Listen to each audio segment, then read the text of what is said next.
Bradford Bulls will make a return to Super League for the first time in 11 years. The side have finished third in the championship but have been ranked 10th on the IMG rankings and will replace Salford in the top division. To explain all this, Sky Sports' Brian Carney joins us now. Brian, thank you so much for your time. The Bulls bring back a lot of memories for Super League fans at the start of the noughties. What is your reaction to their return? Julia, thanks very much for having me on. I will try and explain what has gone on. My reaction is this, first and foremost, to the Bradford club and particularly to their supporters. Congratulations and welcome back to Super League. The start of the Super League competition, the start of the Super League era 30 years ago. Bradford were one of the foremost names, of course. Multiple times they won the trophy. They dominated the competition for a period of time before they were beset with financial difficulties around 2010. Of course, that led to administrations, liquidations, relegation, before they found a degree of financial sustainability over the last 5 or 6 years, and now through this new grading system have found themselves back up into Super League. To explain what's happened, the clubs as a group with the governing body decided that they could no longer rely on promotion and relegation to move between the division below Super League and the Super League competition. They needed more clubs with organisational stability. So they went to a grading system where if you fulfilled a number of criteria across different areas of the business, ticked all those boxes, you would then be ranked and the top 12 would be admitted into Super League. So what has happened today is we've seen Bradford rank as high as 10th out of the 12 clubs, or well, all the clubs I should say, but certainly in the top 12. And Salford, who of course have been in Super League since 2008, they've been pushed down to 15th place, and we now know through some of the decisions that they have made, they'll no longer play a part in Super League. So as you point out, the big headline is, for the first time since 2014, the return of the one-time world champions Bradford back to Super League. Yeah, you've just mentioned there the new grading system. I suppose this is where, some of the critics are going to question why off-pitch matters are being judged over sporting merit on the pitch. Can you give us a little bit more insight? It's a very fair question. In simple terms, either through a lack of power in the leadership structure of the game in this competition and or an unwillingness amongst enough clubs, we have not been able to drag clubs, a sufficient number of clubs, into the 21st century in terms of businesses, in terms of fan experiences, and in terms of stadia.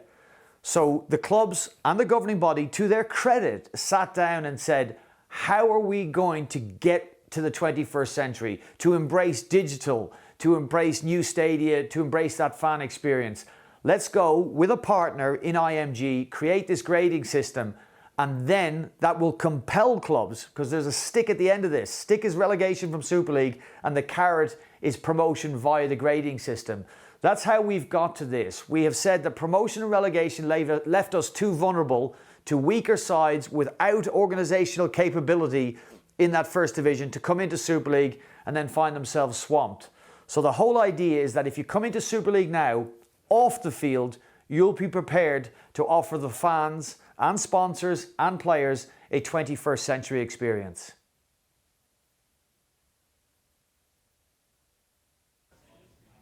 So, Brian, they replaced Salford Red Devils, who've dropped to 15th in the rankings. They reached the grand final in 2019. How worrying a situation are they in just 6 years later? Well, Julia, you guys have covered it brilliantly all year. We know the financial travails of Salford well. This was never going to end well from the beginning of this year, and they were doomed to exit Super League with their financial troubles that they've had, bridging loans that never arrived, that were promised. I feel for the fans, I really do. There's been broken promise after broken promise. Now, one of the things that probably it does merit mention, Salford play in a stadium that is fit for the 21st century. Bradford don't. Now, this is something that's going to rear its head, not just today in commentary, but probably in next year when people are covering, or we are covering, I should say, Bradford in the Super League. That Odsal, the stadium that they play in, when you compare that with the Salford stadium, and Salford, of course, leaving Super League, they are chalk and cheese. Odsal is a millstone around the neck of the Bradford Bulls. Salford, they had obviously a good stadium, but didn't have the finances to survive in Super League. So, Look, it's a bad end for Salford. They say they'll regroup in this new expanded championship. We shall see what the future holds for them, but I am fearful for them. Yeah, Brian, let's just move on very quickly because Hull KR are top of the rankings. It's been some year for them. Can they become a dominant force after writing their name onto the trophy for the very first time?